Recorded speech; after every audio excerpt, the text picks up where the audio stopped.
নমস্কার বন্ধুরা, আমি পায়েল। আমার চ্যানেলে তোমাদের অনেক অনেক স্বাগত জানিয়ে আজকের ভিডিওটা শুরু করছি।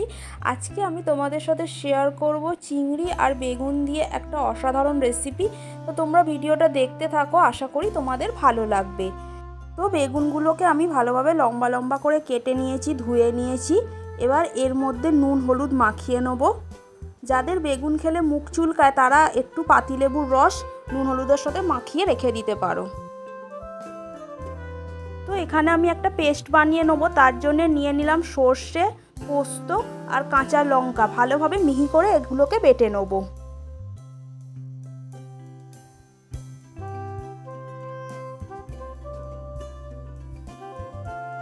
এবার আমি কড়ার মধ্যে রিফাইন্ড অয়েল দিয়ে দিয়েছি। তোমরা চাইলে রান্নাটা সর্ষের তেলেও করতে পারো। এবার নুন হলুদ মাখানো বেগুনগুলোকে ভালোভাবে লাল লাল করে ভেজে নেবো।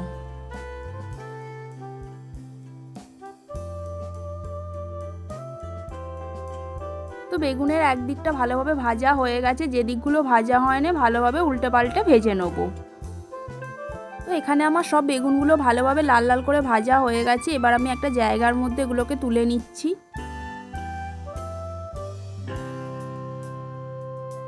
তো এখানে আমি ধুয়ে পরিষ্কার করে চিংড়ি মাছ নিয়ে নিয়েছি। চিংড়ি মাছগুলো তেলে দিয়ে ভালোভাবে ভেজে নেব। তো এই চিংড়ি মাছগুলো হচ্ছে ধান জমির চিংড়ি মাছ। খেতে খুব স্বাদ, এগুলো দারুণ লাগে। যাতেই দেবো তার টেস্ট একদম দুর্দান্ত হয়ে যায়। তো নুন হলুদ দিয়ে ভালোভাবে চিংড়ি মাছটা এখানে আমি ভেজে নেব।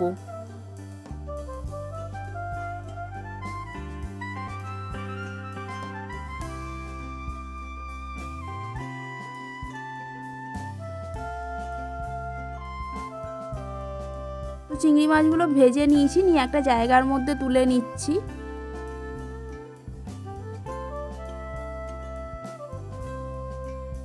এবার ওই তেলের মধ্যেই কুচি করে রাখা পেঁয়াজ দিয়ে দিচ্ছি, দিয়ে ভালোভাবে পেঁয়াজগুলোকে ভেজে নেব।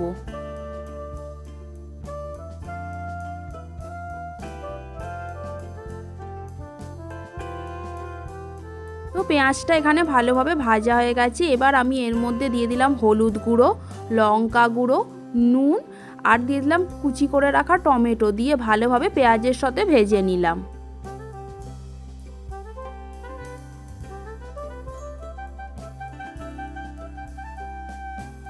তো কালারের জন্য খুব অল্প পরিমাণ চিনি দিয়ে দিলাম, দিয়ে ভালোভাবে ভেজে নেব।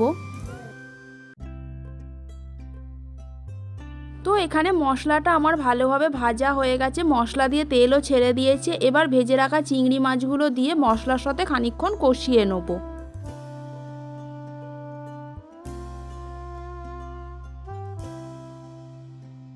এবার এর মধ্যে বেটে রাখা সর্ষে পোস্ত কাঁচা লঙ্কার পেস্টটা দিয়ে দিচ্ছি, দিয়ে ভালোভাবে একটুখানি নেড়ে চেড়ে নেব। তো এবার চিংড়ি মাছটা সেদ্ধ হওয়ার জন্য এতে অল্প পরিমাণ জল দিয়ে দিলাম, দিয়ে ভালোভাবে এটাকে ফুটতে দিয়ে দেবো। তো চিংড়ি মাছগুলো ভালোভাবে সেদ্ধ হয়ে গেছে। এবার এর মধ্যে ভেজে রাখা বেগুনটা দিয়ে দেবো, দিয়ে ভালোভাবে একটু ফুটিয়ে নেব।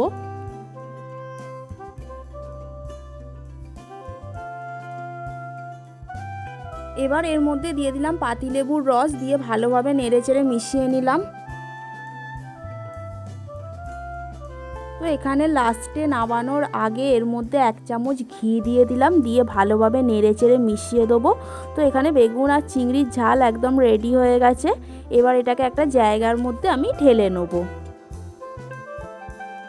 তো তোমাদের রেসিপিটা কেমন লাগলো অবশ্যই কমেন্ট করে জানিও। ভালো লাগলে লাইক করো, শেয়ার করো। যারা আমার চ্যানেলটা এখনও সাবস্ক্রাইব করোনি অবশ্যই করে দিও। দেখা হচ্ছে নেক্সট ভিডিও। টাটা, ততক্ষণ সবাই ভালো থেকো।